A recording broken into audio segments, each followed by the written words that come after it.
యొక్క యెషయా గ్రంథము 45వ అధ్యాయము 2వ వచనం వాక్యం చూసుకుందాం. యెషయా గ్రంథము 45వ అధ్యాయం 2వ వచనం. నేను నీకు ముందుగా పోవచ్చు, మెట్టగానున్న స్థలములను సరళం చేసేదును. దేవునికి స్తోత్రం, దేవునికి స్తోత్రం, దేవునికి స్తోత్రం. దేవుడు ఏమంటున్నాడంటే, నేను నీకు ముందుగా పోవచ్చు, మెట్టగానున్న స్థలాలను సరళం చేస్తాను. అక్కడ ఒకవేళ మెట్టగానున్న ఒకవేళ నీ సమస్య అనుకుందాం, ఆ స్థలం పేరు దేవునికి స్తోత్రం. అర్థమవుతుందా? దేవుడు నీకు ముందుగా వస్తాను అంటే దానికి అర్థం ఏంటి? ఎవరన్నా చెప్పండి. దేవుడు నీకు ముందుగా వస్తానంటే దానికి అర్థం ఏంటంటే, అమ్మా కొంచెం రూపయోగించండి. కొంచెం నేను నీకు ముందుగా వెళ్తున్నాను, నేను నీకు ముందుగా వెళ్ళి మెట్టగా ఉన్న స్థలాన్ని సరళం చేస్తాను అంటే దానికి అర్థం ఏంటంటే, దేవునికి స్తోత్రం, దేవుడు మనకి తోడై ఉన్నాడు అని అర్థం. దేవునికి స్తోత్రం, దేవుడు మనకి తోడై ఉన్నాడు అని అర్థం. హల్లెలూయా. దేవుడు పర్లేదులే, దేవుడు మనకే తోడై ఉన్నాడు. దేవునికి స్తోత్రం. ఒకవేళ నాకు ఏదో ఒక సమస్య ఉందండి అయ్యగారు అన్న వాళ్ళు చేతుల పైకి ఎత్తండి. భూమి మీద మనిషి అన్నవాడికి ఉంటే సమస్యలు, నీ సమస్యలన్నీ దేవుడు పరిష్కరిస్తాడు. దేవునికి స్తోత్రం. దేవుడు ఏం చేస్తాడంటే, ఎప్పుడైతే దేవుడు మన జీవితంలో మన సమస్యల దగ్గరికి దేవుడు ఎంటర్ అయ్యాడో ఆ సమస్యలన్నీ కూడా పరిష్కరించబడతాయి. దేవునికి స్తోత్రం. ఎందుకంటే ఆయన సర్వశక్తి కలిగిన వాడు. దేవునికి స్తోత్రం. ఆయన ప్రతి సమస్యను తొలగించగలిగిన వాడు. దేవునికి స్తోత్రం. సమస్య నీకు పెద్దది కానీ దేవుడికి పెద్దదే. ఏమంటున్నాడు? నేను నీకు ముందుగా పోవచ్చు, మెట్టగా ఉన్న స్థలాలను సరళం చేస్తాను. మెట్టగానంటే మెట్ట అంటే ఇప్పుడు రాయి ఎంత ఉందనుకోండి, ఏమంటాం? రాయి అంట. ఇంతలా ఉంటే బండ. అదే రాయి 2-3 అంతస్తులా ఎత్తుంటే గతంలో చెప్పకూడదు కొండ అంటాం. అంటే మెట్ట అంటే కొండలాగా ఉన్న నీ సమస్యలన్నీ కూడా దేవుడు సరళం చేస్తాడు. దేవునికి స్తోత్రం. ఒక నేషనల్ హైవే పడుతుంది అనుకోండి, ఒక రోడ్డు మీద గ్రీన్ ఫీల్డ్ హైవే. దేవునికి స్తోత్రం. రకరకాల దగ్గర వెళ్తుంది చూసారు, గ్రీన్ ఫీల్డ్ హైవే. ఒకవేళ దాని దారిలో కరెక్ట్గా ఒక పెద్ద కొండ ఉందనుకోండి, ఏం చేస్తారు వాళ్ళు? మొత్తం జేసీబీలు కొక్లేర్లు అన్ని తెచ్చి బాంబులు పెట్టి మొత్తం కొండను ముక్కల కింద పేల్చేసి ఏం చేస్తారంటే, ఆ సాఫీగా రోడ్డు ఆ కొండ ఎక్కడుందో కొండను అవసరమైతే పక్కకి తీసి పడేస్తారు. దేవునికి స్తోత్రం. అంటే మన జీవితంలో ఉన్న కొండ లాంటి సమస్యలను దేవుడు పరిష్కరిస్తాడు. దేవునికి స్తోత్రం. పరిష్కరించిన తర్వాత మనం ఎలా ఉండాలంటే, దేవునికి కృతజ్ఞత కలిగి ఉండాలి. దేవునికి స్తోత్రం. యేసు ప్రభువారు ఆ దినాల్లో యేసయ్య భూమి మీద ఉన్నప్పుడు యేసయ్య దగ్గరికి 10 మంది కుష్ఠరోగులు వచ్చారు. ఎప్పుడు మీరు విన్న వాక్యమే, మీకు తెలిసిన వాక్యమే. 10 మంది యేసయ్య ద్వారా మేలు పొందుకున్నారా, పొందుకోలేదా? ఎక్కడో ఉన్నాడు, ఆయన చెప్తున్నాడు సగ్గ సమాధానం. దేవునికి స్తోత్రం. 10 మంది మేలు పొందుకున్నారు, కానీ ఎంతమంది తిరిగి యేసయ్యకి థ్యాంక్స్ చెప్పారు? ఒక్కడొచ్చాడు అంతే. ఒక్కడొచ్చి 9 మంది వెళ్ళిపోయారు. ఒక్కడొచ్చాడు, thank you Jesus, thank you Jesus. దేవునికి స్తోత్రం. అంటే నీ సమస్య పరిష్కరించబడిన తర్వాత నువ్వేం చేయాలంటే ఇంకా దేవునికి కృతజ్ఞతగా ఉండాలి. దేవునికి స్తోత్రం. చాలా మంది వస్తారు దేవుని సంధికి, ఎన్నో అద్భుతాలు మేలులు పొందుకుంటారు. ఆ మేలులు అద్భుతాలు ఆ వచ్చిన తర్వాత ఏం చేస్తారంటే, సంఘాన్ని విడిచిపెట్టి లేకపోతే దేవుని విడిచిపెట్టి వెళ్ళిపోయే వాళ్ళుగా ఉంటుంటారు. వాళ్ళని దేవుడు ఎలా పోల్చాడంటే, కృతజ్ఞత లేని వారిగా పోల్చాడు దేవుడు. దేవునికి స్తోత్రం. కృతజ్ఞత లేని వారిగా మనం ఉండకూడదు. దేవునికి స్తోత్రం. దేవునికి స్తోత్రం. ఇప్పుడు చెప్పండి, నీ సమస్య ఏం చేస్తాడు దేవుడు? సరళం చేస్తాడు. ఆమేనానండి. ఆ యొక్క 2వ సమూయేలు 5వ అధ్యాయము 24వ వచనం చూసుకుంటే, 2వ సమూయేలు 5వ అధ్యాయము 24వ వచనం. ఓ థ్యాంక్ యూ జీసస్. ఇక్కడ దావీదుకున్న ఒక గొప్ప అలవాటు ఏంటంటే, యుద్ధంలోకి వెళ్ళేటప్పుడు ఇటు చూడండి, అందరిని చూడండి, ప్రభు వెళ్ళమంటారా? యుద్ధ దినాన నా తల్ల కాయవాడువు నీవే అంటాడు మరో చోటన దావీదు. దేవునికి స్తోత్రం. కళ్ళ కాయటం అంటే దానికి అర్థం ఏంటి? ప్రాణాన్ని కాపాడడం. దేవునికి స్తోత్రం. యుద్ధంలోకి వెళ్ళవద్దా ప్రభా? ఒక చోటన శత్రువులు ఫిలిష్తీయులు వచ్చి ఒక చోటన దాక్కున్నారని ఇన్ఫర్మేషన్ వచ్చింది. జాగ్రత్తగానంటే వెళ్ళమంటారా వద్దా ప్రభా? దేవునికి స్తోత్రం. అక్కడ చివరి బోన్ తీసేసి మోసం ఉత్తరకేసి. దేవునికి స్తోత్రం. వెళ్ళమంటారా వద్దా అంటే దేవుడు ఏమంటున్నాడంటే చదవండి. ఆ చుట్టూ తిరిగిపోయి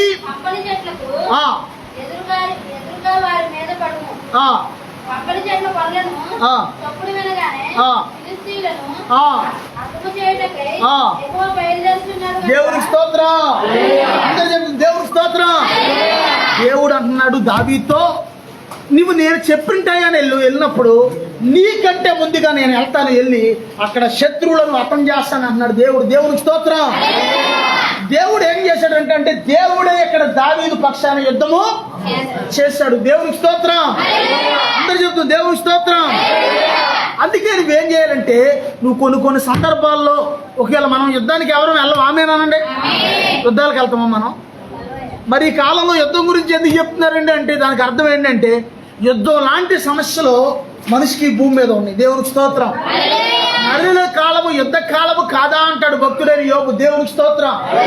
ఈ యుద్ధం లాంటి సమస్యలకు నువ్వు వెళ్ళేటప్పుడు నువ్వు గుడ్డెద్దు వెళ్ళినట్టుగా వెళ్ళిపోయావు అనుకో, ఎక్కడో అక్కడ సేలో గుడ్డెద్దు వెళ్ళి ఎక్కడ పడిందంట? సాగుకి పెద్దవాళ్ళు అంటారు ఎక్కడ పడింది? సేలో పడింది. అలా వెళ్ళకూడదు. నువ్వు ప్రార్థన చేసి ప్రభా వెళ్ళమంటారా? ఈ సమస్యను ఏం చేయమంటారు ప్రభా? ఈ సమస్య ఎలా వెళ్ళాలి ప్రభా అని నువ్వు ప్రార్థన చేసి దేవుడిని అడిగినప్పుడు దేవుడు ఏం చేస్తాడంటే దేవుడు నీకు ఒక గ్రహింపు, ఒక ఆలోచన చెప్తాడు ఆయన. దేవునికి స్తోత్రం. దావీదు వృద్ధాప్యంలోకి వచ్చే దాకా ఈ భూమి మీద బ్రతికి ఉండడానికి కారణం అదే. దేవునికి స్తోత్రం. దేవుడిని అడిగేవాడు అతను. దేవునికి స్తోత్రం. ప్రతి విషయం కూడా దేవుడి దగ్గర సంప్రదించేవాడు. దేవునికి స్తోత్రం. అందుకే దేవాది దేవుడే దావీదు గురించి ఏమని సాక్ష్యం ఇచ్చాడో తెలుసా? దేవుడు, దావీదు నా హృదయానుసారుడైన వ్యక్తి, అంటే నాకు ఇష్టమైన వ్యక్తి అన్నాడు దేవుడు. దేవునికి స్తోత్రం. ఎప్పుడన్నా దేవుడు ఒక్కోసారి కొన్ని సమయాల్లో నాన్న నీకేమిష్టం, నీకేం కావాలి, అమ్మా నీకేమిష్టం, నీకేం కావాలి అని అడుగుతాడు దేవుడు. ఏమంటావు? అడుగుతారు కదా. రాత్రికాల సమయంలో 2 మార్లు దేవుడు మాట్లాడు కదా. దేవునికి స్తోత్రం. నేనైతే ఒకే ఒకటి అడిగాను దేవుని. దేవునికి స్తోత్రం. ఏమడిగానంటారు చెప్పండి? ప్రభు ఎల్లప్పుడూ నీవు నాతో మాట్లాడుతూ ఉండాలయ్యా, నాకు అదే ఇష్టం అని చెప్పాను. దేవునికి స్తోత్రం. ఎల్లప్పుడూ నువ్వు నాతో మాట్లాడు. సంఘమో లేదా సేవ ఇవన్నీ తర్వాత విషయం, ఇవన్నీ తర్వాత ఇవన్నీ లెక్క కాదు. సంఘం కాదు, కుటుంబం కాదు, ఏం కాదు. వ్యక్తిగతంగా మనం దేవుడికి మనకున్న సంబంధం అది. దేవునికి స్తోత్రం. ఎల్లప్పుడూ నీవు నాతో మాట్లాడితే చాలయ్యా, మొట్టమొదటి నాకు కావాల్సింది ఇదే. దేవునికి స్తోత్రం. అవుతున్నానమ్మా. దేవునికి స్తోత్రం. ఎల్లప్పుడూ నాకు కావాల్సింది ఏంటంటే ప్రభు నాతో మాట్లాడాలి. అది నా ఆశ. ఎలాగో కలగో, లెటర్ ద్వారానో లేకపోతే ఫోన్ ద్వారానో. లెటర్ అంటే ఏంటి? దేవునికి స్తోత్రం. లేకపోతే ఫోన్ ద్వారానో లేకపోతే స్వరం ద్వారానో. ఫోన్ ద్వారా అంటే దర్శనాల ద్వారా కానీ లేకపోతే స్వప్నం ద్వారా కానీ ఎలాగో కలగో దేవుడు మనతో మాట్లాడాలి. దేవునికి స్తోత్రం. అందరి చెప్తూ దేవునికి స్తోత్రం. ఎందుకంటే మనం దేవుని దగ్గర దేవుని మాట చాలా విలువైంది. దేవునికి స్తోత్రం. నీవు పలికితే నాకు మేలయ్యా, నీ దర్శనమే నాకు చాలయ్యా, నాతో మాట్లాడు ప్రభువా, నీవే మాట్లాడు ప్రభువా, నాతో మాట్లాడు ప్రభువా, నీవే మాట్లాడు ప్రభువా, నీవు పలికితే నాకు చాలయ్యా,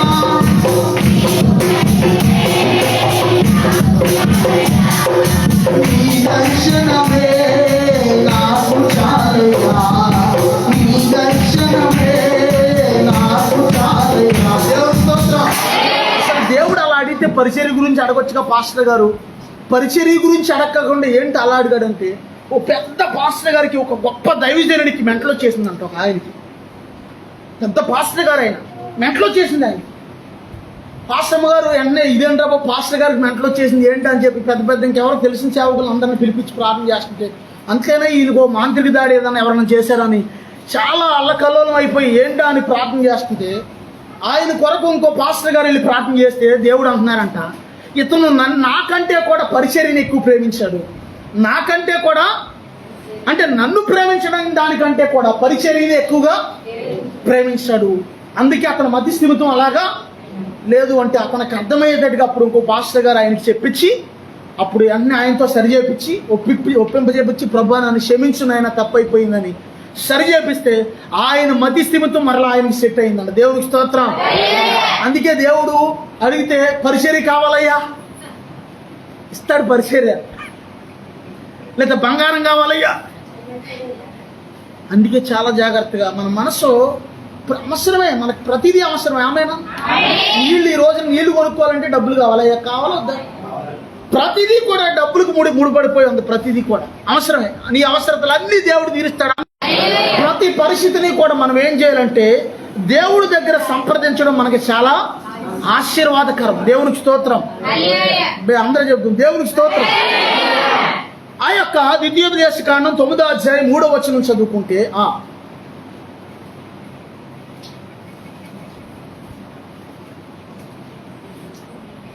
ద్వితీయోపదేశకాండం 9వ అధ్యాయం 3వ వచనం, నీ దేవుడైన ఒకవేళ దహించి అగ్గిలో ఏదైనా పడింది అనుకోండి ఏమైంది? దహించు అగ్గిలాగా మన దేవుడు మన ముందు నడుస్తున్నాడంట. ఆయన దేవునికి స్తోత్రం. మన ముందు దేవుడు నడిస్తే ఏమైందంటే మన మార్గం అంతా కూడా సరళం చేయబడుతుంది. దేవునికి స్తోత్రం. మన పరిస్థితులన్నీ సరళం చేయబడతాయి. దేవునికి స్తోత్రం. చాలా మంది ఈ దినాల్లో వారి ప్రయత్నాలు ఎందుకు సఫలం అవ్వట్లేదంటే వాళ్ళ దేవుడిని ఆశ్రయించట్లా. మా అర్థమైతే మనకి ఏదైనా చిన్న సమస్య వచ్చినప్పుడు ఊళ్ళోకి వెళ్ళి అందరికీ చెప్తూ వెళ్ళి అందరికి ఎవరికి చెప్పాలి వాళ్ళకి మొత్తం కూడా దండోర వేస్తాం, తమకేస్తాం. వెళ్ళి ఒక డోలు కట్టుకుని మొత్తం ఇదిగో నా సమస్య ఇది, నా సమస్య ఇది, నా సమస్య ఇది తెలుసా, నా సమస్య ఇది తెలుసా, తెలుసు. ఏం చేస్తారా వాళ్ళు? దేవుని స్తోత్రం. చేస్తారా అమ్మ? వాళ్ళే చెప్తే ఉపయోగం లేదు. చెప్పవలసిన దేవుడికి చెప్తే ఆ సమస్య పరిష్కరించబడుతుంది. దేవునికి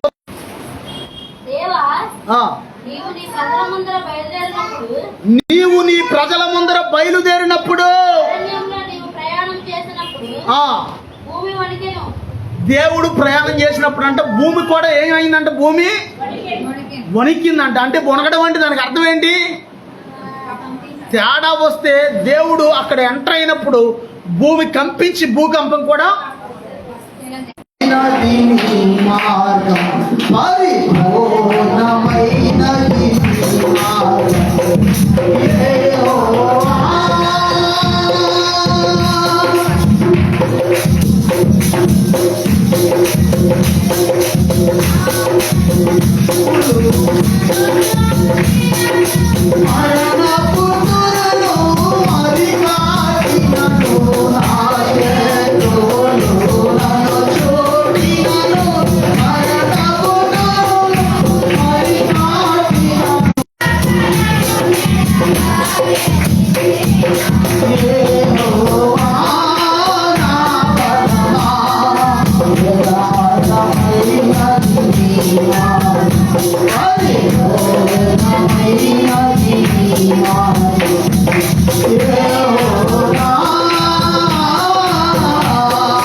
బైబిల్లో చూసుకుంటే ఎక్కడైనా నిజంగా దేవుని బిడ్డల కోసం దేవుడు భూకంపాన్ని సృష్టించాడు? ఎక్కడన్నా ప్రశ్న. ఎక్కడ? భూకంపం. నేను దేవునికి స్తోత్రం. ఒక్కోసారి అవసరమైతే మన కోసం ఆయన భూకంపాన్ని కూడా సృష్టిస్తాడు. ఆమేన్. దేవునికి స్తోత్రం. శత్రువు యొక్క పాదాల కింద ఉన్న భూమి కదిలిపోద్ది. దేవునికి స్తోత్రం. అంటే ఆ వణుకు పుట్టిస్తాడు దేవుడు. దేవునికి స్తోత్రం. మన కోసం శత్రువులకి దేవుడు వణుకుని పుట్టిస్తాడు. దేవునికి స్తోత్రం. అర్థమైంది నేను చెప్పింది? చెప్పాలి. దేవుడు ఎక్కడైనా ఆయన ప్రజల కోసం త్వరగా చదవాలి. అపోస్తుల కార్యాలు 25 నుంచి చదవాలి. అయితే మధ్యరాత్రి వేళ, అక్కడ ఒక్క నిమిషం. మధ్యరాత్రి అంటే ఎప్పుడమ్మా? 12 గంటలకి మధ్యరాత్రి అంటే జాగ్రత్తగానండి. మధ్యరాత్రి వేళ దేవుని యేసు ప్రభు యొక్క దేవుని సువార్త ప్రకటిస్తున్నారని చెప్పి అపోస్తలుడైన పౌలు గారిని శీలా గారిని తీసుకెళ్లి ఆ యొక్క దేవుని వాక్యాన్ని ప్రకటించారు అని చెప్పి, దెయ్యాలు పట్టిన వాళ్ళు విడిపించారు అని చెప్పి ఏం చేశారో ఆ యొక్క చెరసాల్లో కొట్టి, దెబ్బలు కొట్టి ఆ జైల్లో చెరసాల్లో పడేశారు వాళ్ళు. అప్పుడు జరిగింది, ఇప్పుడు జరుగుతుంది. అలాంటి ఇప్పుడు కూడా సేమ్ అలాగే జరుగుతుంది. ఎక్కడో కాదు, మన ఇండియాలోనే జరుగుతుంది.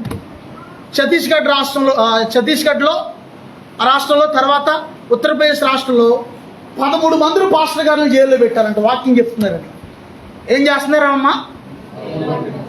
దొంగతనం చేసినందుకు కాదు, లేకపోతే ఎవరిదో, లేకపోతే ఎవరైనా చంపినందుకో, లేకపోతే ఇంకోటి ఏదైనా చేసినందుకు కాదు, దేవుని వాక్యాన్ని ప్రకటిస్తున్నందుకు. ఇప్పుడు ప్రజెంట్ ఇప్పుడు ఈ సమయంలో 13 మంది సేవకులను అరెస్ట్ చేశారంట వాళ్ళు. ఒకవేళ అపోస్తలుడైన పౌలు గారి కాలంలో లాగా భూకంపం రాకపోవచ్చేమో కానీ ఆ యొక్క దానికి కారకులైన వాళ్ళకి రప్పిస్తాడు భూకంపం దేవుడు. దేవునికి స్తోత్రం.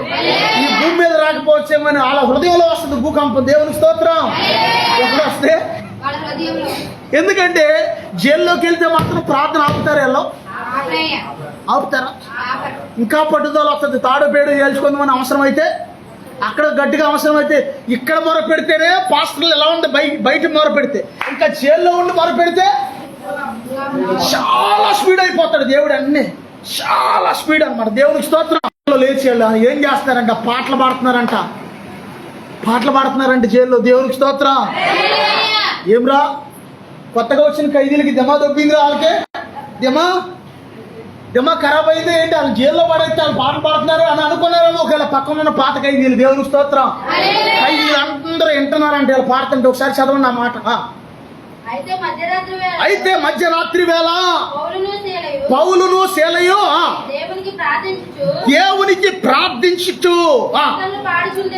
కీర్తనలు పాడుచుండిరి. దేవునికి స్తోత్రం. అందుకే ఆన్లైన్ ప్రార్థన పవర్ అనేది. మనకేమో ఆన్లైన్ కడుపు నిండపోతే ఉండలేము, నిద్రపోతే ఉండలేము. సమస్య పోవాలి కానీ కడుపు మాత్రం ఎప్పుడు పుల్లిగానే ఉండాలి. దేవునికి స్తోత్రం. సమస్య పోవాలి, నిద్ర మాత్రం కంటి నిండానే ఉండాలి. ఎక్కడ పోతే సమస్య? దేవునికి స్తోత్రం. దేవునికి స్తోత్రం. మధ్యరాత్రి వేళ వాళ్ళు పాడుతున్నారంట, కీర్తనలు పాడుతుంటే ఖైదీలు వింటున్నారంట. వింటుంటే అకస్మాత్తుగా సడన్ గా ఏం జరిగిందంటే ఆ రోజున అమ్మా మామూలు భూకంపం కాదండో, మహాభూకంపం కలిగిందంట. దేవునికి స్తోత్రం. అంటే చెప్పు దేవునికి స్తోత్రం. అంటే సాక్షాత్తు దేవాది దేవుడు వచ్చేసి ఆ జైలు వాళ్ళు ఏం చేశాడు? పడగొట్టేశాడు జైలు వాళ్ళ దేవుడే. దేవునికి స్తోత్రం. అంటే వాళ్ళ పవర్ ఎలా ఉందో చూడండి. వాళ్ళు చేసే ప్రార్థన కానీ, వాళ్ళ పాడే పాటలు కానీ ఎలా ఉందో చూడండి. ప్రభా ఈ జైలు వాళ్ళు పడగొట్టినాయని అని ప్రార్థన చేయాలి. వాళ్ళు దేవునికి ప్రార్థన చేశారు అని ఉంది. రెండోది కీర్తనలు పాడి దేవునికి ఆరాధించారు. దేవునికి స్తోత్రం. అందరూ చెప్తుంది దేవునికి స్తోత్రం. మధ్యరాత్రి వేళ మహాభూకంపం కలిగిందంట. దేవునికి స్తోత్రం. ఆ పాట కూడా ఉంది. చెరసాలలో వేసిన సంకెళ్ళు బిగించిన, చెరసాలలో వేసిన సంకెళ్ళు బిగించిన, పాటలతో ప్రార్థించగా చెరసాల మధ్యాలని, పాటలతో ప్రార్థించగా చెరసాల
పాటలు నాకు వచ్చాయి అన్న వాళ్ళు చేతుల పైకి ఎత్తండి.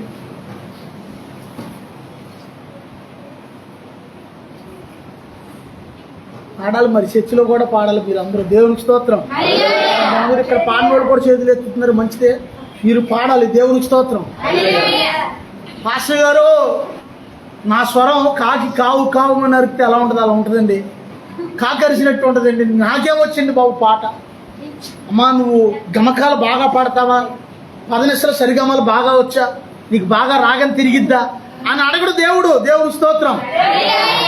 అయ్యగారు నాకు సరిగమలు రావు కదండి, అందుకే నేను సరిగా, నీకు సరిగమలు రావు, నాకు సరిగమలు. కానీ దేవుడు ఏం చేస్తాడంటే మనకు పాడటం వచ్చేటట్టుగా మన దేవుడు చేస్తాడు. దేవునికి స్తోత్రం. మనం దేవుడు స్తుతించడానికి రావాల్సింది రాగం కాదు, సరిగమలు కాదు, మనం నోరు తెరిచి దేవుని స్తుతిస్తే చాలు. దేవునికి స్తోత్రం. చెరసాల సందర్భం వచ్చింది కాబట్టి చెప్తున్నా. నేను చెరసాలలో ఉన్నప్పుడు అందరూ 17 మంది అన్యులు, నేను ఒక్కడే క్రైస్తవుని. 17 మంది అన్యులు ఉండేవాళ్ళు. మనం అందరం ఇంచుమించుగా ఎంత ఉండేది అనమాట. అది ఇంచుమించుగా ఎంతకంటే కొంచెం పెద్దగానే ఉంటుంది. 17 మంది అన్యులైతే నేను ఒక్కడే ప్రార్థన చేసేవాడిని, అందరూ విగ్రహారాధన చేసేవాడు. నేను ఎంత చెప్పినా వాళ్ళకి దేవుని గురించి ఎంత చెప్పినా నన్ను పిచ్చోళ్ళలా చూసేవాళ్ళ. చివరికి వాళ్ళకు ఒక రోజు గొడవ చేంజ్ చేశారంటే పనిష్మెంట్ బ్లాక్ మీద వేరే బ్లాక్లో పడేశారు తీసుకెళ్ళి. కొన్ని 100 మందిని మధ్యన పడేశారు ఈ 17 మందిని తీసుకెళ్ళి. ఈ 17 మందిని దేవుని స్తోత్రం. సాయంకాలం అయ్యేసరికల్లా అక్కడ కొంతమంది వచ్చేసి ఒక 10 మంది, ఒక 15 మంది వచ్చేసి అన్నయ్య మీరు రండి అని వాకింగ్ చెప్తురు కానీ నన్ను పిలిచికెళ్ళేవాడు. దేవుని స్తోత్రం. ఈ 17 మందికి దెబ్బ తిరిగిపోయింది. వీళ్ళకి ఎవరు బాబు, మా వాడు ఎంత చెప్పినా వినేవాడు కాదు మనం. కానీ ఇప్పుడు చూడు ఏకంగా పిలిచికెళ్ళి మరి వాకింగ్ చెప్పించుకుంటున్నారు, పిలిచికెళ్ళి మరి పాటలు పాడించుకుంటున్నారు. నేనేదో వచ్చి రాని పాట ఏదో ఎన్ని తెలిసినా ఏది అడిగినా ఆ పాట ఏదో ఒక్కోసారి పాడుకుంటే అన్నిలు కొంతమంది బాబు ఆ పాట ఏదో బాగుంది బాబు మళ్ళీ పాడు బాబు. నాకు పాడుతూ రాదు, నాకు విన్నారా మాట పాడుతూ రాదు. అప్పుడు ఒక ఆయన అన్యుడు బాబు పాట బాగుంది మళ్ళీ పాడు బాబు మళ్ళీ పాడు బాబు అనేవాడు. దేవునికి స్తోత్రం. అర్థమైందా? అంటే ఎక్కడున్నా సరే నువ్వు దేవుని స్తుతిస్తానే ఉండాలి. దేవునికి స్తోత్రం. ఎందుకంటే మనం స్తుతించినప్పుడు స్తుతుల మధ్యలో ఏమైందంటే దేవుని యొక్క దుర్గము, దేవుని సింహాసనం అక్కడ వేయబడద్ది. దేవుడే సాక్షాత్తు ప్రభు అయిన దేవుడే మన మధ్యకు వచ్చేస్తాడు. దేవునికి స్తోత్రం. అందరూ చెప్తుంది దేవునికి స్తోత్రం. యానాని చాప్ మింగేసింది, తను తిమింగలం మింగేసింది యానాని. అయినా సరే ప్రార్థించడం మానేశాడా? అయిపోయింది ఇంకడతో. ఇంకెందుకు మింగేపిచ్చాడు, శాపతో మింగేపిచ్చాడు. ఇంకెందుకు ఆయన ప్రార్థన చేయడు? శాప మింగేస్తుంటే మౌనంగా చూస్తా ఉన్నాడు. మళ్ళీ ఆయన సేవకుడిని నన్ను మింగేస్తుంటే ఆయన ఏం చేస్తున్నాడు? ఆయన మింగే పర్లేదు ఆయన మింగే అన్నాడేమో ఒకేలా అన్నట్టుగా మౌనంగా కూర్చోలా. అక్కడ కూడా శాప గర్భంలో కూడా ఏం చేస్తున్నాడంటే, శాప గర్భం అనుకుంటా ఈయనేమనుకుంటున్నాడంటే నేను ఆ సముద్రంలో పడ్డాను, నాసు కమ్మేసింది అన్ని చుట్టూరు నాసు అనుకుంటున్నాడు. మోకాళ్ళేసి అక్కడ కూడా ప్రార్థన చేస్తున్నాడంట. అగాధ సముద్రంలో ఉండి నేను నీకు మొర పెడుతున్నానయ్యా. దేవునికి స్తోత్రం. ఎవరో యోనా అగాధ సముద్రంలో ఉండి నేను నీకు మొర పెడుతున్నానయ్యా, ఎందుకంటే ఎక్కడి నుంచి కూడా నీవు నన్ను పైకి తీగలదువయ్యా అని మొర పెడుతుంటే చేపకు దేవుడు ఆజ్ఞాపిస్తున్నాడు తిమింగలానికి. దేవునికి స్తోత్రం. నా సేవకుడైన యోనాని నువ్వు మింగు కానీ తినటానికి వీలు అంటే కరకర నవ్వులు మింగేయడానికి మామూలుగా అంతే లోపల ఉంటాడు. తీసుకెళ్ళి ఆ యొక్క యోనాని నినేవే పట్టణం ఒడ్డుని కక్కే అని దేవుడు ఆజ్ఞాపిస్తాడు. దేవుని స్తోత్రం. నిజంగా దేవుడి యొక్క మాటతో ఆ చేప ఊపిరి బిగబట్టుకుని వెళ్ళిందండి. ఊపిరి పీలిస్తే లోపలేడు, అది ఊపిరి పీల్చింది దానికి ఏమైంది? మరి ఊపిరి పీల్చకపోతే ఇది చచ్చిపోద్దిగా అంటే ఇది నీళ్ళలో ఆల్రెడీ నీళ్ళలోనే ఉండేది అంటే అది కూడా దానికి కూడా అక్కడ కూడా ఆక్సిజన్ అది బిగబట్టుకుని వెళ్ళి ఆ నినేవే పట్టణం పెట్టిన యోనాన్ని కక్కేసి అక్కడికి వెళ్ళి 3 రోజులు చేప కక్కుతూ ఉన్నాడు. వెళ్ళి అక్కడికి వెళ్ళి కక్కేసి అక్కడ చచ్చిపోయింది చేప. అంటే దేవుడి మాట నెరవేర్చడం కోసం తిమింగలం చచ్చిపోయింది, యోనాను బ్రతికించడం కోసం. దేవుని స్తోత్రం. అంటే దేవుడి మాట ఇప్పుడు ఎవరు వింటున్నారు? తిమింగలం వింటుంది, కాకులు ఎన్ని, జంతువులు ఎన్ని, అన్నీ అన్ని. కానీ దేవుని పోలికలో ఉన్న మనిషికే దేవుడు ఎవరనేది సరిగా తెలియట్లేదు. దేవునికి స్తోత్రం. అంటే యోనా ఆ యొక్క శాప గర్భంలో ఉన్నప్పుడు కూడా దేవుని ఏం చేశాడంటే స్తుతించాడు. దేవునికి స్తోత్రం. నువ్వు ఎక్కడున్నా సరే ఒకవేళ నీకు పాట పాడడం రాదనుకోండి, నువ్వేం చేయాలంటే కనీసం యేసయ్యా స్తోత్రం స్తోత్రం స్తోత్రం అది అనుకో. కనీసం ఏమనుకుంటామండి అయ్యగారు? స్తోత్రం అనుకున్నప్పుడల్లా ఒళ్ళు జలరెత్తుందండి. ఒక్కోసారి స్తోత్రాలు చెప్తున్నప్పుడు ఒళ్ళు జలజరేస్తుందండి. స్తోత్రాలు చెప్తున్నప్పుడు ఏదో అనిపిస్తుందండి. ఏమనిపిస్తుంది? స్తోత్రాలు చెప్తుంటే నీ దగ్గర ఉన్న దేహాలు పారిపోతున్నాయి నీ దగ్గర నుంచి. దేవునికి స్తోత్రం. వెళ్ళిపోయే ముందు నేను ఏం చేస్తున్నాయి అంటే కొంచెం అల్లాడిచ్చి వెళ్ళిపోతున్నాయి. స్తోత్రాలు చెప్తున్నప్పుడు కొంతమందికి వణుకు వస్తుంది, తెలుసా మీకు అవశ్యం. కొంతమందికి స్తోత్రాలు చెప్తున్న సమయంలో కొంచెం అదో రకంగా షేక్ వస్తుంది బాడీ. దురాత్మలు వెళ్ళిపోయి పరిశుద్ధాత్మ నీ మీదకి వస్తుంది అనమాట. అక్కడ దేవునికి స్తోత్రం. పరిశుద్ధాత్మ మనల్ని తాకుతాడు. దేవునికి స్తోత్రం. అందుకే నువ్వు ఏం చేయాలంటే నువ్వు నడుస్తున్నా, కూర్చున్నా, పని చేస్తున్నా కనీసం నోట్లో స్తోత్రం అయినా, యేసయ్యా స్తోత్రం అయినా, స్తోత్రం అయినా అని అనుకుంటానే.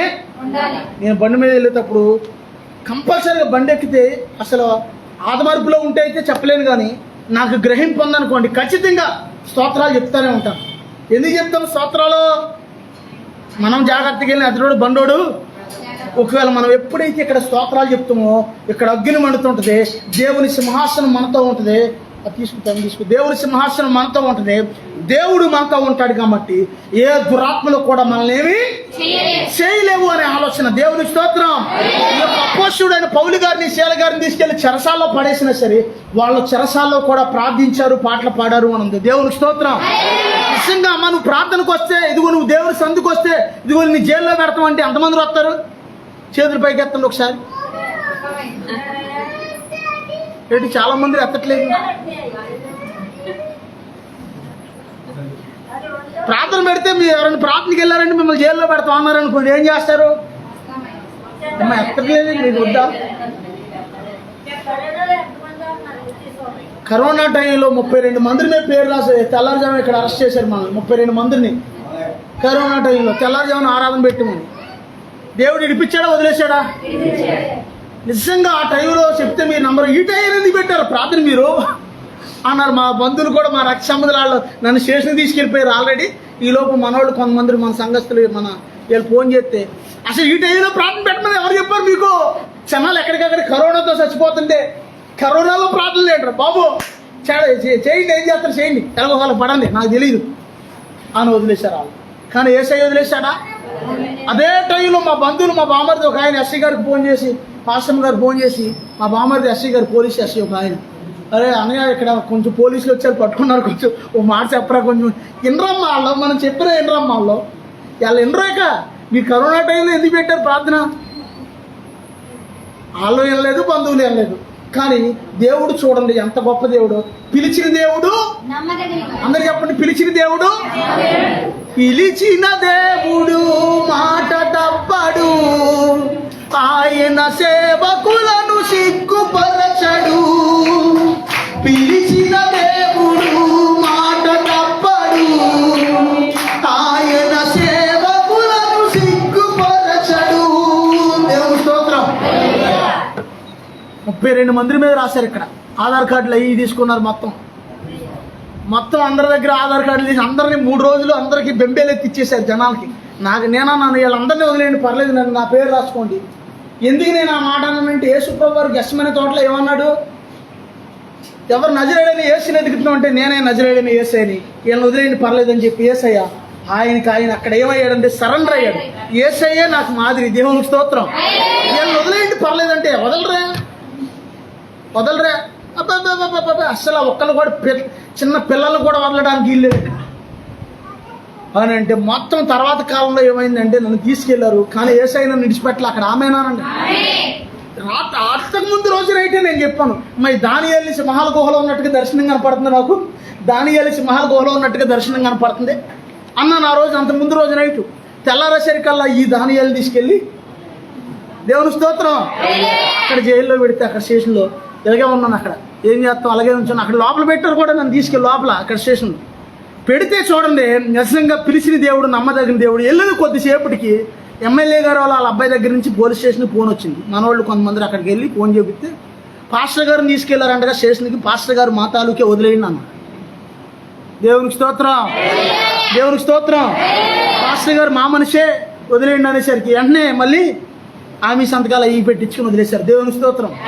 ఎక్కడైతే ఏ స్టేషన్ కాడైతే అవమానం జరిగిందో అదే స్టేషన్ పైన ఒక రోజున పాస్టర్ల మీటింగ్ పెట్టారు. పోలీసులు పిలిపించి పాస్టర్లందరినీ కూర్చోబెట్టి అక్కడ వాళ్ళకి టీ ఇచ్చి, వాళ్ళకి బిస్కెట్లు ఇచ్చి, ఇదిగో మీరు చర్చిలకి సీసీ కెమెరాలు పెట్టుకోండి, అలాగే నీకు చెప్పారు. అదే మీటింగ్లో మీరు ఎవరన్నా పాస్టర్లు ఎవరన్నా మాట్లాడిందంటే ఒక సందర్భం నేను లేచి వెళ్ళి అక్కడ మాట్లాడాను. దేవుని స్తోత్రం, హల్లెలూయా. ఎక్కడైతే అవమానించబడ్డాం అక్కడే దేవుడు మళ్ళీ ఘనపరిచాడు. యేసయ్య నిన్ను విడిచిపెట్టడు. ఆమేనానండి. ఆయన నిన్ను విడువడు. ఆ యొక్క ద్వితీయోపదేశకాండం 31వ అధ్యాయం 8వ వచనం చదవండి ఒకసారి. 31:8. 31:8 త్వరగా చదవాలి, ముగించేసి. నీ ముందర నడిచివాడు యెహోవా, ఆయన నీకు తోడయుండును. ఆయన నిన్ను విడువడు, నిన్ను ఎడబాయుడు. భయపడకము. దేవునికి స్తోత్రం. అందరూ చెప్తాం దేవునికి స్తోత్రం. ఎవరు నిన్ను విడిచిపెట్టినా గుర్తుంచుకోండి, యేసయ్య నిన్ను ఒకవేళ భయం వేసి నీ రక్త సంబంధులు నిన్ను విడిచిపెట్టొచ్చు, లేకపోతే నీ బంధువులు గంపుడున్నా సరే వాళ్ళు ఒకవేళ నిన్ను విడిచిపెట్టొచ్చు. కానీ యేసయ్య నిన్ను, ఆయన నిన్ను విడివాడు, ఎడబాయుడు. దేవునికి స్తోత్రం. అందరూ చెప్తాం దేవునికి స్తోత్రం. దేవుడు ఏం చేస్తాడంటే నీకు వచ్చే కీడ్ని కూడా ఆయన తప్పిస్తాడు. ఆమేనన్న. ఈ ఆఖరిగా ఈ ఉపమానం చెప్పి నేను ముగిస్తాను, జాగ్రత్తగానండి. ఇజ్రాయెల్ దేశంలో మన తెలుగు అయిన ఒక పాస్టర్ గారు, ఒక ఆయన ఇజ్రాయెల్ దేశంలో శ్రీకాంత్ నగరికంటి అని ఒక పాస్టర్ గారు ఉన్నారు. ఆయన ఇజ్రాయెల్ దేశంలో ఒక పాస్టర్ గారు. ఆయన ఒక రోజున ఒక హోటల్ దగ్గరికి, రెస్టారెంట్ దగ్గరికి ఏదో ఫుడ్ ఏదో కొనుక్కుందామని మొత్తానికి దేవునికే వెళ్ళాడు రెస్టారెంట్ కాడికి. వెళితే ఆయనలో నుంచి పరిశుద్ధాత్మ స్వరం వినపడుతుందంట. త్వరగా నువ్వు ఇక్కడి నుంచి వెళ్ళిపో, త్వరగా నువ్వు వెళ్ళిపో ఇక్కడి నుంచి అని స్వరం వినపడుతున్నాడు. దేవునికి స్తోత్రం. 2-3 సార్లు వినపడుతుందంట ఆయనలో ఉంది స్వరం, త్వరగా నువ్వు ఇక్కడి నుంచి వెళ్ళిపోవాలి. వెంటనే ఆయన దేవుని ఆత్మకు లోబడి వెంటనే అక్కడి నుంచి తప్పుకుని వెంటనే అక్కడి నుంచి అవతలకి వెళ్ళంగానే ఆ యొక్క రెస్టారెంట్ మీద ఉగ్రవాదులు పడ్డారంట. తుపాకులు పట్టుకుని ఉగ్రవాదులు పడి కొంతమందిని కాల్ చేశారు. దేవుడు స్వరంతో చెప్పినప్పుడు వినకపోతే ఏమైంది? తర్వాత ఆయన వీడియో పెట్టాడు. నిజంగా దేవుని మాటకి నేను లోపడ్డాను కాబట్టి దేవుడు వెంటనే నన్ను ఆ ప్రమాదం నుంచి తప్పించాడు, కాపాడాడు. దేవునికి స్తోత్రం. ఆయన మన ముందు నడుస్తాడు, మన ప్రభు అయిన యేసయ్య. ఆమేనానండి. ఆయన మనల్ని విడిచిపెట్టడు. ఆమేనానండి. మనం ఏం చేయాలంటే ఆయన మనల్ని ఎడబాయుడు. ఆమేనానండి. శ్రమైనా, శోధనైనా, కష్టమైన, ఇరుకైన, ఇబ్బంది అయినా, లేకపోతే కోర్టులైనా, కేసులైనా, ఇంకోటైనా, శత్రువులైనా, ఇంకోటైనా, ప్రతిదీ కూడా ఏ విషయంలో కూడా యేసయ్య మనల్ని విడిచిపెట్టడు. ఆమేనానండి. ఎందుకంటే మనం ఆయన మీద ఆధారపడ్డాం కాబట్టి. అందుకే నీ మైండ్ ఎప్పుడు కూడా ఎలా ఉండాలంటే, ఇటు చూడండి ఒకసారి, ఉన్న వసతులను బట్టి నువ్వు వీటిని బట్టి సంతృప్తి చెందకూడదు. ఎల్లప్పుడూ కూడా నీ మైండ్ ఎలా ఉండాలంటే సమస్తము ప్రభువే. Everything my Jesus. దేవునికి స్తోత్రం. నాకు సమస్తము యేసే అనండి. Everything my Jesus. దేవునికి స్తోత్రం. సమస్తము మనకి యేసయ్యే ఉండాలి. ఆమేన్. ఒకవేళ కరువు వచ్చినా, ఒకవేళ యుద్ధం వచ్చినా, ఒకవేళ ఇంకోటి వచ్చినా నీకేమీ లేకపోయినా, వినండి అమ్మ ఒకసారి అంటే తర్వాత చెప్పి, నీకేమీ లేకపోయినా ఆ టైంలో ఏమైందంటే, ఒకవేళ నీకేమీ లేని టైంలో అందరికీ ఆహారం లేక ఒకవేళ అల్లాడుతున్నా సరే, ప్రభా నేను నీ బిడ్డనైనా, నాకు కరువు వచ్చిందినైనా, జనాలందరూ ఎటోళ్ళటు ఏమైపోయారు కనపడతలా జనాలందరూ. ఒకవేళ నీ పక్కన 1000 మంది పడి, నీ పక్కన 10,000 మంది కూలినా, ఒకవేళ అందరూ పోయి నువ్వు ఒక్కడే మిగిలినా, ఒకవేళ అక్కడ ఆ టైం ప్రభా ఎవరు లేరయ్యా, జనం ఎవరో తినడానికి కూడా ఏమీ లేదయ్యా, మనుషులు ఎవరో కనపడతలేదు నాయన, ఏమైపోయారో మా మనుషుల జాత అంతా కూడా, మానవ జాత ఏమైపోయారో కనపడతలేదయ్యా. యేసయ్య అంటే ఆయన యోహానాకి సహాయం చేసినట్టుగా మనకు సహాయం పంపిస్తాడు. దేవునికి స్తోత్రం. నీకు తినడానికి ఆహారం ఇస్తాడు ఆయన. ఆమేనానండి. కట్టుకోవడానికి వస్త్రాలు ఇస్తాడు ఆయన. ఆమేనానండి. ఉండడానికి నివాసం ఇస్తాడు. ఆమేనానండి. అంతేకాకుండా ఒక రోజున పరలోకమందు నిత్య జీవాన్ని కూడా దేవుడు మనకి ఇస్తాడు. దేవునికి స్తోత్రం. ఇక్కడ ఈ లోకంలో మన అవసరతలన్నీ తీరుస్తాడు యేసయ్య. అంతేకాకుండా మన ఆత్మ ఈ శరీరాన్ని విడిచిపెట్టినప్పుడు పరలోక రాజ్యంలో నిత్య జీవాన్ని ఇస్తాడు ఆయన. దేవునికి స్తోత్రం. అందుకే మనం ఏం చేయాలంటే మన పరిస్థితుల్లో, మన జీవితంలో ప్రతి పరిస్థితిలో కూడా ఆయన ఎంటర్ అవ్వాలి. దేవునికి స్తోత్రం. ఆయన రావాలి మన జీవితంలోకి. ఆమేనానండి. మన జీవితంలోకి యేసయ్య వచ్చాడంటే సమస్తము మన మేలుకరంగా మారిపోద్ది. దేవునికి స్తోత్రం. సమస్తము మనకు ఆశీర్వాదకరంగా మారిపోద్ది. దేవునికి స్తోత్రం. అందుకే ఏం చేయాలంటే ఆయన వాక్యంలో సెలవిస్తుంది, నేను నీకు ముందుగా పోవచ్చు, నష్టగనున్న స్థలాలన్నింటినీ సరళం చేస్తాను అంటున్నాడు దేవుడు. నువ్వు కూడా ఏం చేయాలంటే, ప్రభువా నాకు ముందుగా, మనకు ముందు యేసయ్య ఉండాలి, వెనకమాల యేసయ్య ఉండాలి. ఆమేనానండి. అదేంటి ఇప్పుడు ఏదైనా గొడవ వచ్చినప్పుడు ఎవరు నువ్వు, ఇక అంత ధైర్యం ఏంట్రా, నీ వెనమాల ఎవడున్నాడు రా అది అన్నారు. గొడవలు మనకు రావు. ఒకవేళ వచ్చిన నా వెనమాల యేసయ్య ఉన్నాడు. దేవుని స్తోత్రం. దేవుని స్తోత్రం. ఎవరున్నాడండి? యేసయ్య ఉన్నాడు. ఆమేనానండి. మన వెనకమాల యేసయ్య ఉన్నాడు, ఎదురు కూడా యేసయ్య ఉన్నాడు. ఆమేనానండి. అలాగని ఏ గొడవలు రానీడు దేవుడు. వస్తే ఆయనే చూసుకుంటాడు. దేవునికి స్తోత్రం. ఆమేనా అండి? నీకు నువ్వుగా వెళ్ళి సోదరులో పడకూడదు. అది ఒకటి ఉందో మళ్ళీ అంతా ఏసై చూసుకుంటాడు అన్నాడని నువ్వు వెళ్ళి ఎవరిని పడితే వాళ్ళని కలిపేసేసి, ఎవరిని పడితే వాళ్ళని కొట్టేసేసి, ఎవరిని పడితే వాళ్ళకి ఇచ్చేసేసి గిల్లేసేసి వచ్చి అంతా ఏసై చూసుకుంటారు అనవనుకో. ఏసై చూస్తాడు. అప్పుడు ఎలా చూస్తాడు?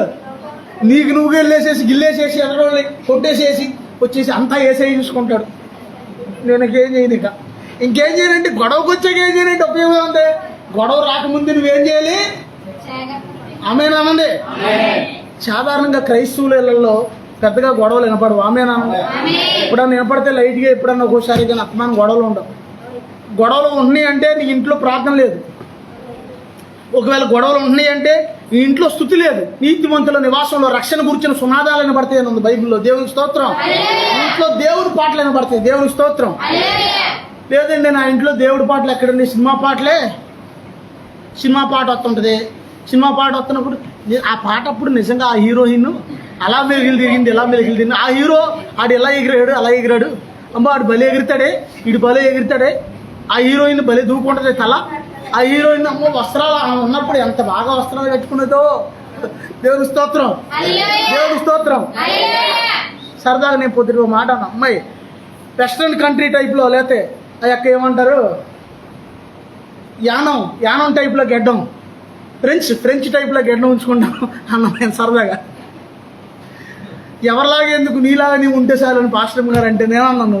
నేను మనుషులు కాదు ఏరియాను బట్టి అంటే మరి మందే ఏరియా అంటే మన ఆంధ్ర అంటే మనం ఆంధ్రలాగే ఉండాలి అని అంత సరదాగా. దేవుని స్తోత్రం.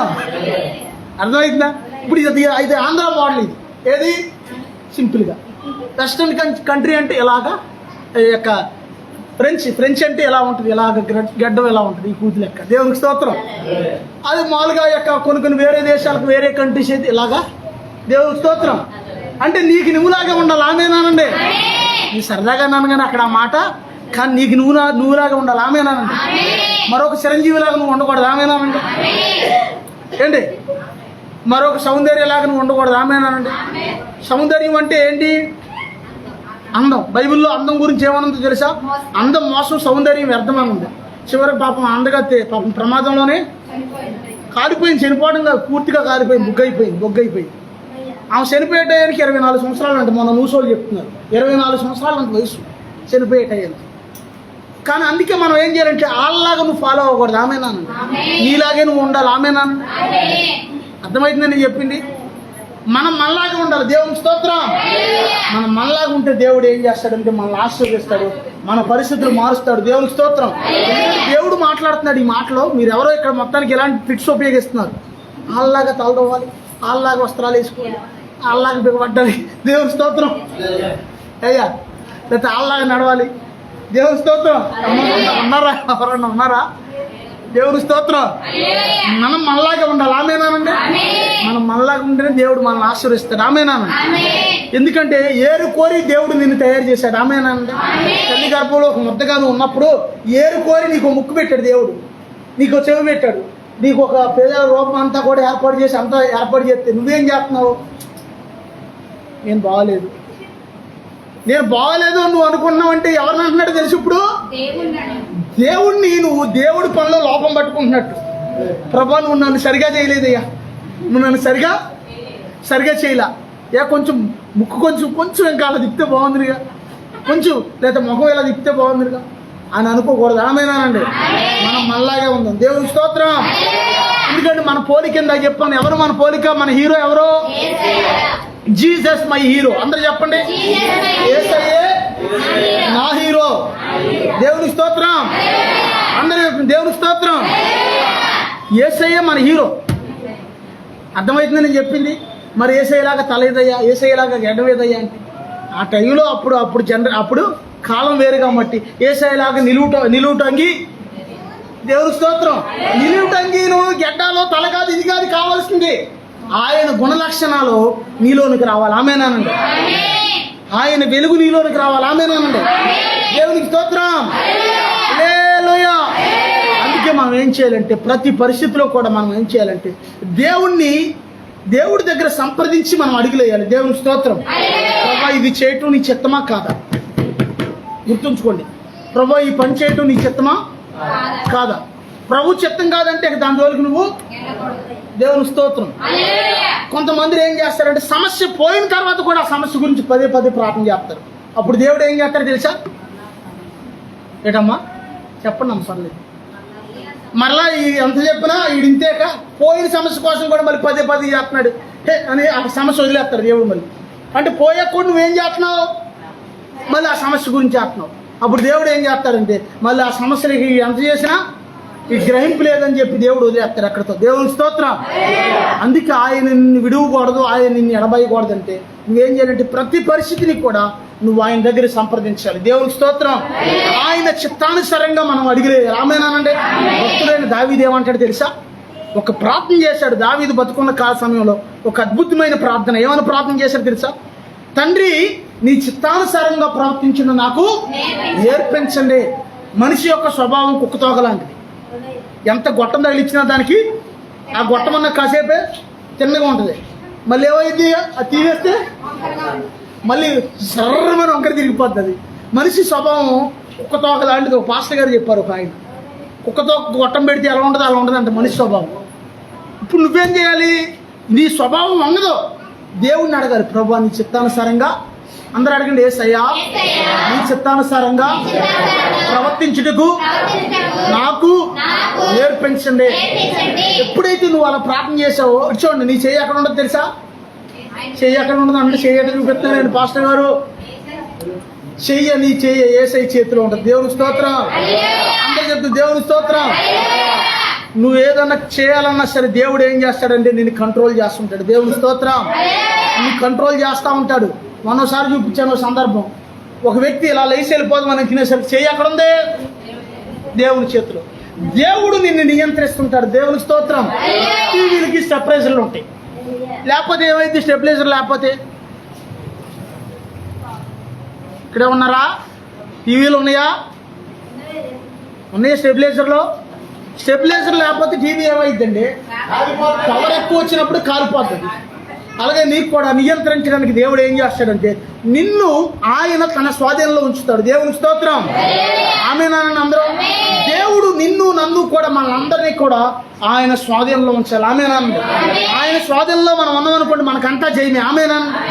మనకంతా జయమే కలుగుతుంది. దేవుని స్తోత్రం. దేవుడి కొద్ది వాక్యం దీవించును గాక. ప్రార్థన చేసుకుందాం. ప్రభా ఇదిగోనైనా నా ప్రభా మాకు ముందుగా నడిచే దేవుడు నాయన. ప్రభా ఇశ్రాయేలు సైన్యానికి వెనక ఉన్న దేవుడు నాయన. ప్రభా మాకును నాయన వెనకను ముందును ఆవరించి ఉన్న దేవుడు నాయన. ప్రభా మా ప్రతి పరిస్థితిని ఎరిగి ఉన్న దేవుడు అయ్యా. తండ్రి నీకు వందనాలయ్యా. తండ్రి నీకు స్తోత్రాలయ్యా. ఇదిగో దేవుడు నీ సమస్యను తొలగిస్తా అంటున్నాడు. ఆయన తొలగిపోయిన సమస్య కోసం మరలా మొర పెట్టడం అనేది దేవుడి చిత్తం కాదు. ఇదిగో దేవుని సన్నిధిలో ఒకవేళ నీ సమస్య తొలగించబడిన తర్వాత ఇదిగో దేవునికి ఆ ఒక్క వ్యక్తి ఎలాగైతే యేసయ్య దగ్గరికి వచ్చి కృతజ్ఞత కలిగి ఉన్నాడో అలాగే నీవు ఉండాలి. ప్రభా నీకు వందనాలయ్యా. ప్రభా నీకు స్తోత్రాలయ్యా. ఇదిగో ఆ దైవజనుడితో దేవుడు స్వరం వినపడుతున్నాడు, త్వరగా నీవు ఇక్కడి నుంచి వెళ్ళు అని. వెంటనే ఆయన అక్కడి నుంచి వెళ్ళంగానే భయంకరమైన ప్రమాదాన్ని దేవుడు తప్పించాడు. ప్రియమైన తల్లి, ప్రియమైన చెల్లి, ప్రియమైన సహోదరుడా, నువ్వు ఎలా ఉన్నావు? దేవుడి మాట వినే వ్యక్తిగా ఉన్నావా? ఇదిగో దేవుడు నీకు ముందుగా నడుస్తాడైతే. ఇదిగో దేవుడి మాట నీవు వింటే దేవుడు నీకు ముందుగా నడుస్తాడు. ఇదిగో నీ మార్గాలన్నీ సరళం చేస్తాడు, నీ పరిస్థితులన్నీ సరళం చేస్తాడు ఆయన. ప్రభా నీకు వందనాలయ్యా. యేసయ్యా నీకు స్తోత్రాలయ్యా. యేసయ్యా నీ చిత్తానుసారంగా ప్రవర్తించడం నాకు నేర్పించండి అయ్యా. ఇదిగో భక్తుడైన దావీదు ప్రార్థన చేస్తున్నాడు. ఇదిగో భక్తుడైన దావీదు ప్రభా యుద్ధంలోనికి శత్రువులు చుట్టుముట్టారు, వెళ్ళనా వద్దా అని అడిగినప్పుడు దేవుడు అంటున్నాడు ఇదిగో ఆగి వెళ్ళు, తర్వాత నేను వస్తాను అంటున్నాడు దేవుడు. ఇదిగో యోనా ఇదిగో చేప గర్భంలో ఆ యొక్క ప్రార్థన చేస్తున్నాడు. ఇదిగో నువ్వు ఎక్కడ ఎలా ఉన్నావు? దేవుని స్తుతించే వ్యక్తిగా ఉన్నావా?